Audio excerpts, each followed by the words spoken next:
Bonjour, j'étais en train de faire une tisane cet après-midi, puis j'ai décidé de vous faire une vidéo juste pour vous expliquer, ça peut paraître simple, mais comment faire une tisane pour qu'elle soit vraiment efficace au niveau thérapeutique. Les tisanes, c'est quelque chose que j'adore proposer à mes clients, c'est une manière facile d'intégrer les plantes dans notre quotidien, d'intégrer des ingrédients actifs. Donc, c'est moins cher aussi que d'acheter des plantes sous forme plus transformée, si on veut, du style en teinture ou en capsule même. En général, ça revient moins cher d'acheter des tisanes de plantes. Puis, j'aime beaucoup aussi le fait de voir les plantes, de sentir les plantes, mais ça, c'est moi, là. Mais j'ai remarqué aussi que ça peut paraître vraiment simple de faire des tisanes, mais j'ai souvent beaucoup de questions de mes clients par après qui me demandent comment exactement je fais bouillir mon eau, c'est quoi les quantités, tout ça. Donc, c'est sûr que c'est variable selon le type de plante que vous allez utiliser puis l'effet souhaité, mais il y a quand même des règles générales à respecter pour faire une bonne tisane de plantes pour qu'elle soit efficace au niveau thérapeutique. Donc, j'étais en train de me faire une tisane de prêle avoine et calendule, donc je vais vous montrer qu'est-ce que ça a l'air, puis comment faire une bonne tisane. Donc là, mon eau bout déjà. Moi, j'ai pas de bouilloire. Hein? Un chaudron, ça fait la job. Donc ici, la lumière n'est pas super bonne, là, mais j'ai de l'avoine, de la paille d'avoine et de la prêle. Donc deux plantes excellentes là, pour leur teneur en minéraux et tout ça. Donc moi je prends ça justement pour ça, pour tout le côté reminéralisant, alcalinisant. C'est aussi l'avoine un excellent tonique nerveux. Les deux plantes contiennent du calcium et tout ça.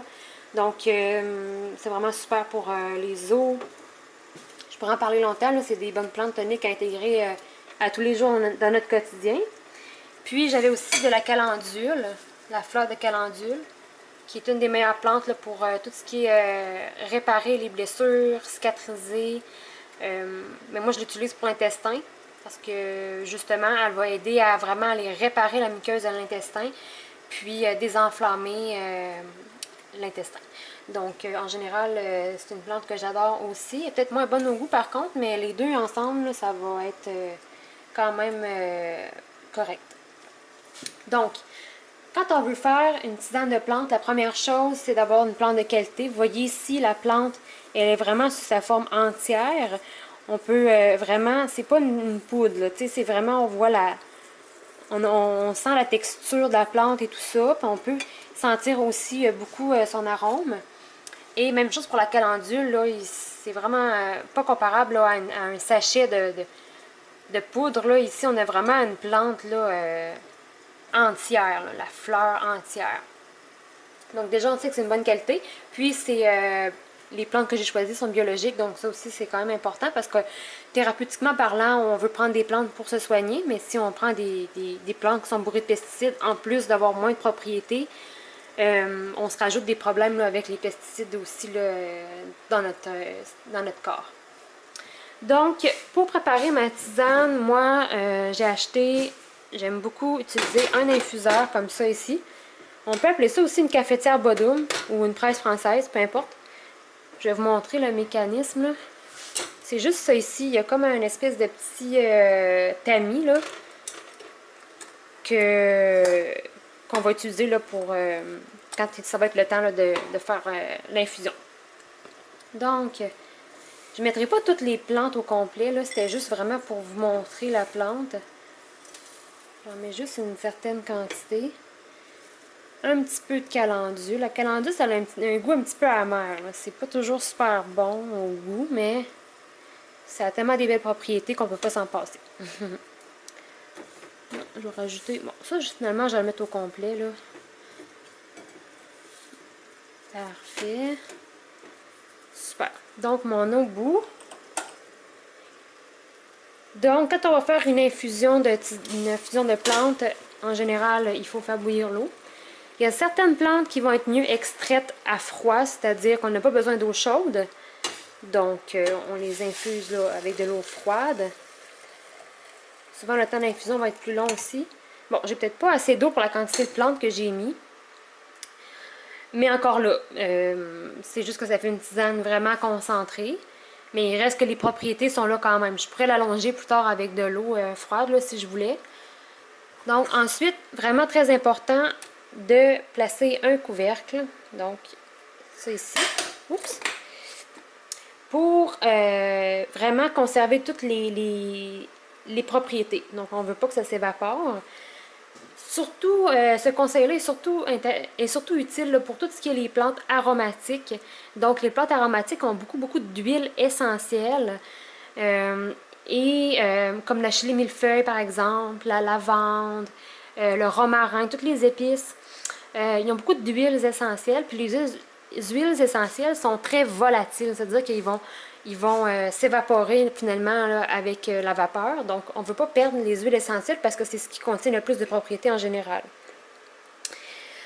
Donc, je laisse infuser. En général, quand on fait une tisane, moi j'aime beaucoup les plantes qui ont beaucoup de minéraux, comme justement l'avoine et la prêle. Quand on fait une infusion de plantes reminéralisantes comme ça, il faut faire une infusion quand même assez longue. Là. On peut le laisser infuser facilement 15-20 minutes comme il faut pour vraiment extraire tous les minéraux là, possibles. Mais en général, ça tourne autour de ça, là, les infusions entre 10 et 20 minutes. Certaines plantes, on va vouloir les infuser peut-être 30 minutes, d'autres plus longtemps. Par exemple, je pense au framboisier, la plante par excellence pour la femme. Elle contient beaucoup de tanins, donc plus on infuse la plante, plus elle va la teneur de notre tisane en tanins va être élevée. Donc là, encore là, les tanins, ça a des propriétés spécifiques. Donc si on veut ces propriétés-là, on va infuser plus longtemps. Mais bon, en général, ça tourne autour de ça. Donc, je laisse infuser. Là, je vais juste vous faire une petite démo là, avec mon infuseur. Donc, une fois que ça a infusé pendant environ 15-20 minutes, je vais juste appuyer comme ça. Oups. Puis, je peux me servir ma tisane directement. Très important avec les infusions, OK? Il y en a qui me demandent des fois, est-ce que je peux faire réchauffer ma tisane au micro-ondes et tout ça? Non. En général, non. Parce que dans le fond, de faire chauffer la tisane, ça va aller altérer les molécules qu'il y a dans ces plantes-là. Puis, ça va aller comme brûler les propriétés, si on veut. Donc, c'est le même principe qu'avec les aliments. Là, quand on fait chauffer les aliments, souvent il y a une perte au niveau des minéraux, au niveau des vitamines aussi. Donc avec les plantes, c'est la même chose. On évite de faire réchauffer la tisane. Sinon, l'idéal, c'est d'avoir, je vais vous montrer ce que j'ai. Si vous voulez prendre, souvent ce qui est plus facile, c'est de préparer une grande quantité de plantes. Comme je vous ai montré dans mon infuseur, ça contient 1 litre. Donc on peut boire tout au long de la journée. Donc, on a des propriétés dans notre corps qui vont continuer de faire effet et tout ça.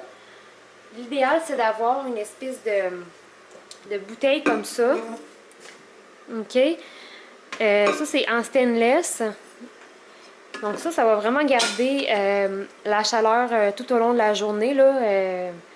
Vraiment, c'est super efficace. J'ai pris ça chez Amazon. 20 $. C'est pas cher, puis c'est super efficace.